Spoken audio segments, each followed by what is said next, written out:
Hi everyone, Catlin Ladd here. I want to make something abundantly clear. I don't expect everyone to like horror, or to like or even want to read what I write. Horror is not for everyone, and that's okay.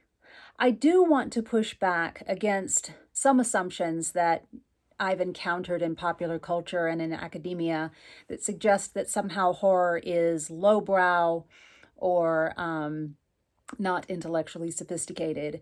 The horror that I am drawn to and that I try to write is philosophically profound and answers existential questions and really engages what it means to be human and in a flesh suit on this tiny ball of dust hurtling through space.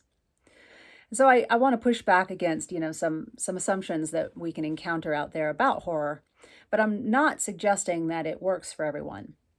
There are some interesting recent studies, a scholar at the University of Chicago, and then a study published by Neural Mage a couple years ago that suggest that people who consume horror tend to also be people, there's sort of a Venn diagram overlap, who struggle with anxiety. And I would certainly count myself among those people who struggle with anxiety, and I find horror to be cathartic.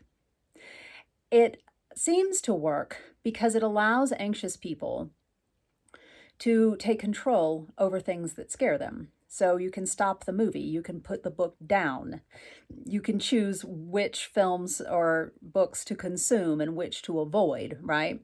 And so it gives anxious people a sense of control that can help their anxiety. But that doesn't work for everyone, and that's okay.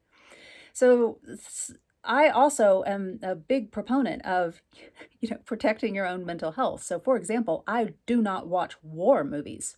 Nope. Last one I watched was Saving Private Ryan, and I didn't speak for 24 hours, and I was in a depressive state for days. And I was like, I'm never going to do that to myself again. And I haven't. And so ultimately, find what works for you, find you're happy, and you do you, boo.